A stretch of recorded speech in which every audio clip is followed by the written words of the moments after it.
Here is what I experienced when I took 10 grams of magic mushrooms. I will tell you all the details, every sensation, every revelation, and every terrifying moment. This was not just a trip. It was a journey to the depths of my mind, to the edges of reality itself.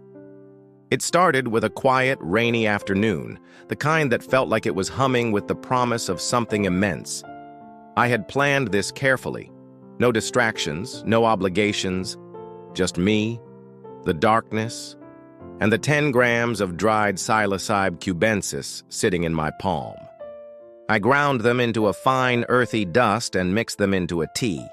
I had read that this method would make the onset smoother, gentler. I wanted to surrender, not to fight. As I sipped, a strange reverence settled over me. I was about to open a door that, once crossed, could never truly be shut. The room was dimly lit, soft shadows flickering against the walls. My bed felt safe, like a cocoon. I lay back, exhaling slowly, listening to the ambient hum of distant traffic outside. The clock on my phone read 2:12 p.m. And then, at some point, there was no more clock, no more time, no more me. At first, it was soft, a gentle invitation. A warmth spread through my chest, like being embraced by something vast and motherly. My breath became rhythmic, slow waves rolling onto the shore of some unseen ocean. Colors deepened, took on an impossible vibrancy, like reality itself had been sharpened. Then came the pulse, the feeling of something infinitely ancient breathing beneath me, through me. I saw tendrils of golden light weaving themselves around my fingers, dancing along my skin like affectionate little spirits. Everything was connected. Everything was alive. I was sinking into the marrow of the universe, and it was good. This was love. This was the primordial heartbeat of existence itself. I was held. I was safe. I was home.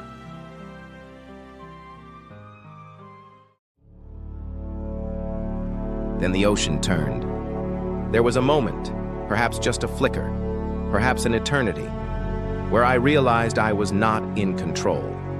It was happening. The gentle embrace had become something deeper, something vast and indifferent to my earthly concerns. The air itself seemed to tighten, thick with the weight of something ancient and inexorable. My heart sped up. My breath caught in my throat. A sound, no, more like the absence of sound, pressed in on me. I tried to move, but my body was impossibly heavy. The room around me twisted into alien shapes, walls bending, shadows elongating. And then, I was outside myself. I saw me. My body lay there, frozen, eyes wide, breath shallow. I watched from above, detached yet horrifyingly aware. Was I dead? Had I overdosed? The fear gripped me with talons, gnawing at the edges of my mind. I tried to scream, but I had no mouth, no voice, no body. The void swallowed my cries. It was here that I encountered them. Shapes, entities, impossible geometries folding in on themselves. They loomed, vast and formless, their presence stretching beyond space, beyond reason. I could not understand them, but I felt them. They observed, impassive, calculating. I was nothing before them, a mere flicker in the vast machinery of the cosmos. And yet they showed no malice, only an unsettling patience, as though they had seen this struggle 1,000 times before. There was no escape, no exit. I was trapped in this vast, uncaring machinery, a cog in a wheel that spun endlessly, indifferent to my panic. I had fallen into the underbelly of the universe, into the inescapable churn of existence itself. I fought. Oh God, how I fought. I don't know how long I was there. It felt like years, like lifetimes. Each moment stretched into infinity, looping endlessly. A cruel joke played by the fabric of reality itself. I clawed at the walls of my mind, desperate to wake up, to be again. And then, I saw it. A tunnel.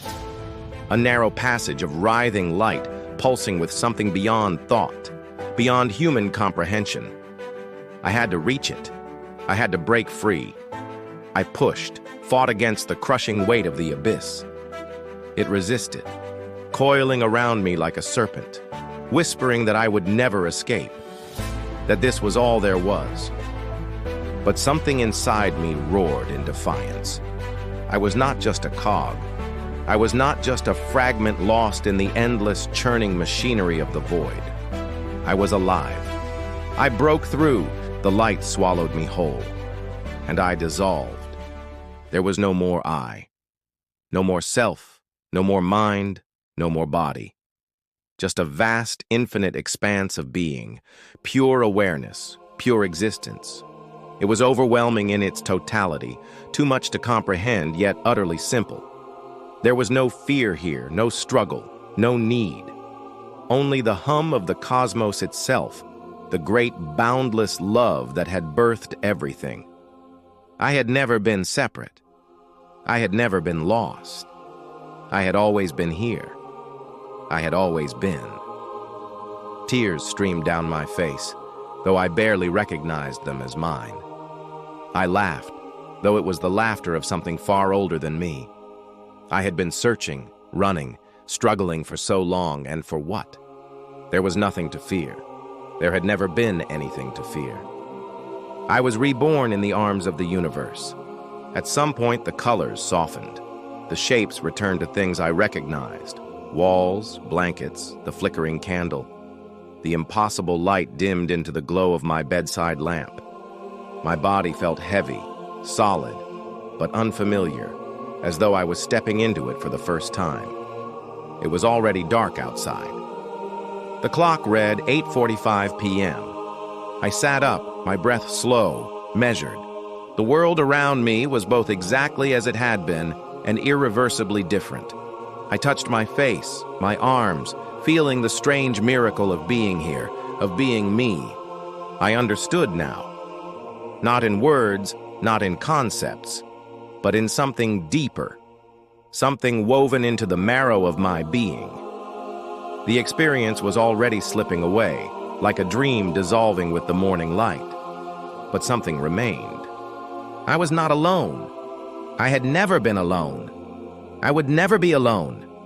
And somehow, that was enough.